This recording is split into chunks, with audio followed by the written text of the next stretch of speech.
Hello, good evening students. आप सभी कैसे हैं? आई होप वो सभी अच्छे होंगे। और मैं हूँ सुशीला और आज हम प्रस्तावना के भाग के बारे में डिस्कस करेंगे, यानी प्रस्तावना किन मूल तत्वों से मिलकर बनी है। जो उद्देशिका है, प्रेम्बल है संविधान की, वो कितने मूल तत्वों से मिलकर बनी है, इस बारे में आज हम बात करेंगे। तो आइए देखते हैं कितने मूल तत्व हैं।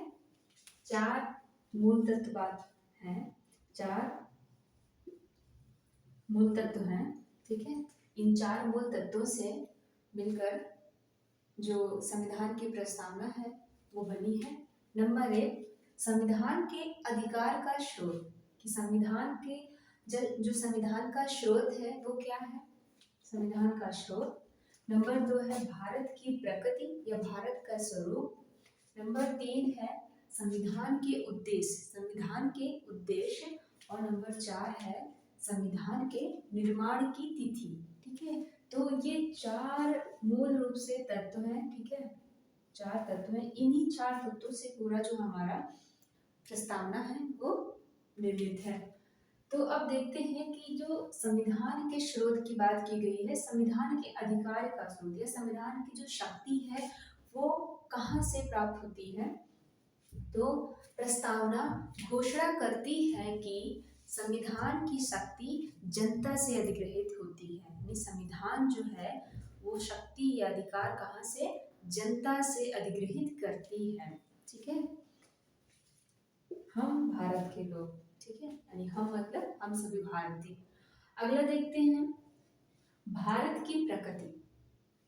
देखिए प्रस्तावना कहती है, प्रस्तावना घोषणा करती है कि भारत एक संपूर्ण प्रभुत्व संपन्न समाजवादी धर्मनिरपेक्ष लोकतांत्रिक गणराज्य राज व्यवस्था वाला देश है, ठीक है।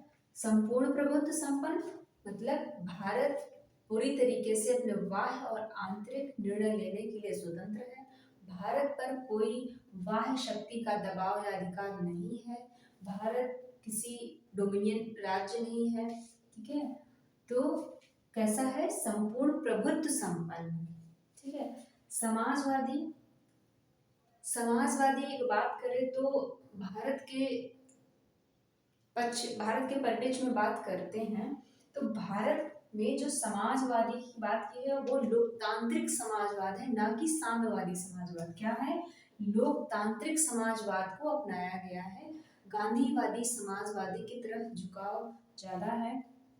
और समाजवादी की जब बात करेंगे तो यहाँ पे मिश्रित अर्थव्यवस्था को अपनाया गया है, जिसमें सार्वजनिक और निजी क्षेत्र दोनों साथ साथ मौजूद रहते हैं, जो उत्पादन और वितरण में संलग्न है।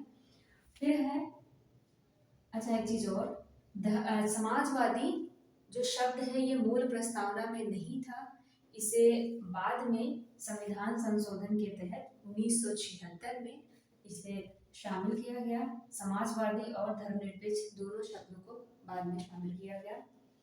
तो ठीक है, फिर आते हैं धर्मनिरपेक्ष।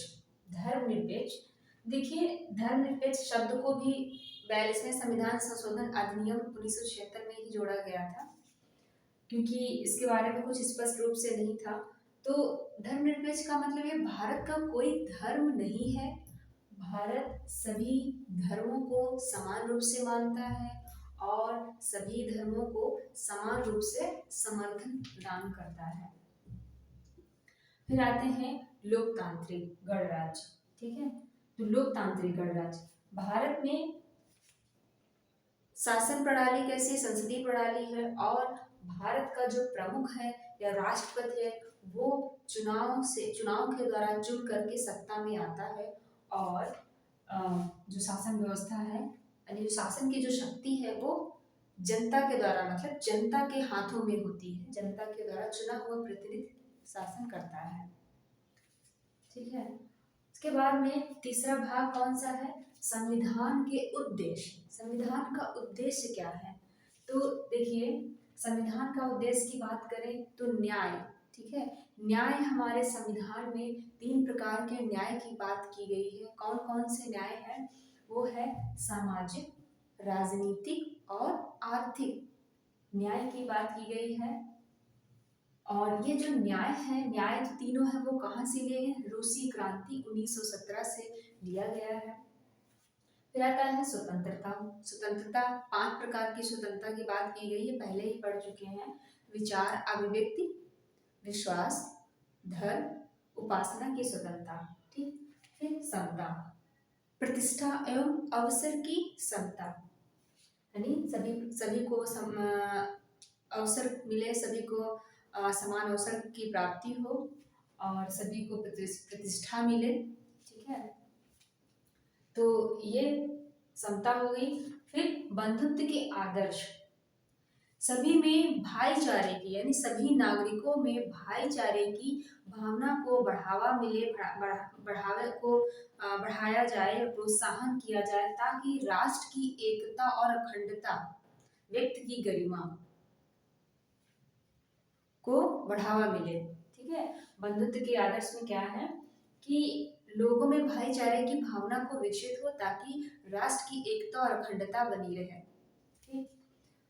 तो ये जो 3 आदर्श हैं, स्वतंत्रता, समता और बंधुत्व, ये फ्रांसीसी क्रांति 1989 से इसे लिया गया है, और जो न्याय आदर्श है उसे रूसी क्रांति 1917 से लिया गया है। तो ये हमारे संविधान के उद्देश्य हैं, ठीक है। फिर है संविधान के निर्माण की तिथि। संविधान के निर्माण की तिथि, तो संविधान हमारा जो है वो कब बनकर तैयार हुआ और उसे अपनाया गया, 26 नवंबर 1949। ये जो 26 नवंबर 1949 है, इसके पहले जब संविधान का निर्माण हुआ तो पूरा समय कितना लगा, 2 वर्ष 11 माह और 18 दिन, ठीक है। यानी 2 साल 11 माह 18 दिन में पूरा संविधान जो है, संविधान का निर्माण हुआ, संविधान बनकर तैयार हुआ और उसे 26 नवंबर 1949 को अपना लिया गया। संविधान सभा ने उसे स्वीकार किया। अच्छा, अगर संविधान लागू की बात करें तो संविधान लागू कब हुआ, 26 जनवरी 1950 को संविधान लागू हुआ था, ठीक है। अपनाया कब गया, 26 नवंबर 1949 को, और लागू कब हुआ, 26 जनवरी 1950 में, ठीक है।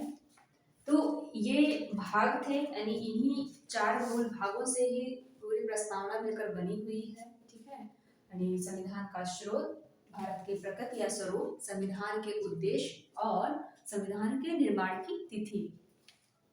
अब देखते हैं कि बात ये उठती है कि जो प्रस्तावना थी, ठीक है, जो प्रस्तावना है, क्या ये संविधान का भाग है या नहीं है, ठीक है। संविधान का भाग है या नहीं है, तो देखते हैं आइए, संविधान का भाग है या नहीं। क्या प्रस्तावना संविधान का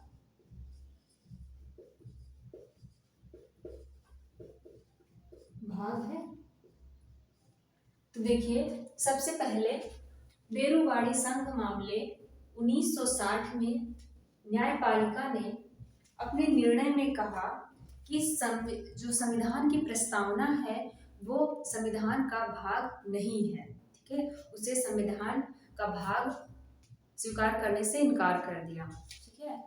कहा था कि भाग नहीं है। फिर केशवानंद भारती मामले 1973 में पुनः न्यायपालिका ने अपने निर्णय को बदलते हुए ये कहा कि संविधान की प्रस्तावना है वो अति महत्वपूर्ण हिस्सा है और इसे संविधान का भाग के रूप में स्वीकार कर लिया, ठीक है। तो वर्तमान में संविधान को जो है, संविधान की प्रस्तावना को संविधान का अति महत्वपूर्ण भाग माना जाता है। अब बात ये आती है कि क्या संविधान की प्रस्तावना में संशोधन किया जा सकता है या नहीं? संशोधन किया जा सकता है कि नहीं? तो देखिए, संविधान की जो प्रस्तावना है, संशोधन किया जा सकता है। अभी तक कितनी बार संशोधन हुआ? सिर्फ एक बार संशोधन हुआ। आप सभी लोग जानते हैं, सिर्फ एक बार संशोधन हुआ। कब? 42वें संविधान संशोधन। 42वें संविधान संशोधन 1976 में एक बार अभी तक प्रस्तावना में संशोधन किया जा चुका है। और न्यायपालिका ने ये कहा कि अगर प्रस्तावना जो है संविधान का मूल भाग नहीं है, ठीक है,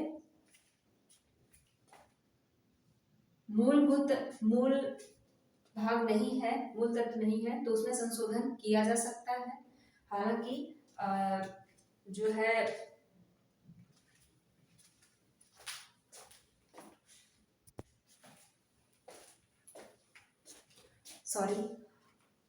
तो बता रहे थे कि संशोधन, प्रस्तावना में संशोधन किया जा सकता है कि नहीं। तो न्यायपालिका ने क्या कहा था?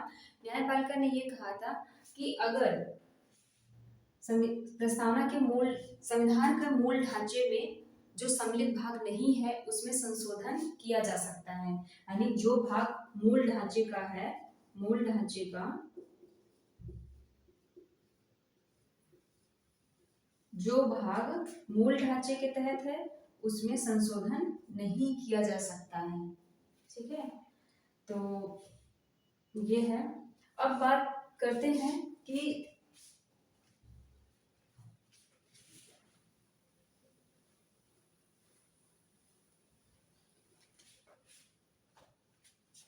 प्रस्तावना का महत्व क्या है। प्रस्तावना का महत्व क्या है? देखिए, प्रस्तावना का महत्व, प्रस्तावना के महत्व के बारे में बात करेंगे तो संविधान सभा के सदस्य अल्लादी कृष्ण स्वामी अय्यर ने क्या कहा था कि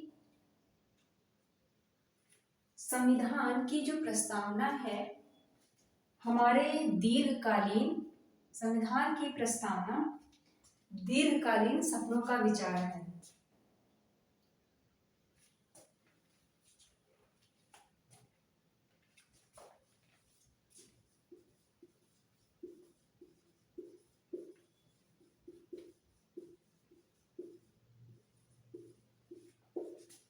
क्या है? प्रस्तावना संविधान की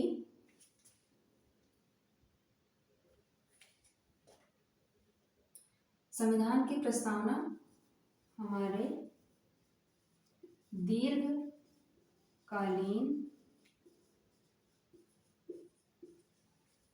सपनों का विचार है। क्या है?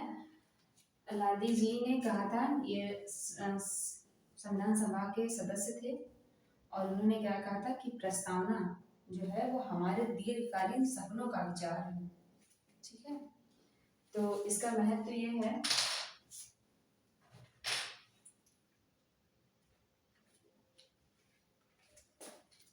आज के लिए इतना ही, आगे फिर मिलते हैं। नमस्कार दोस्तों।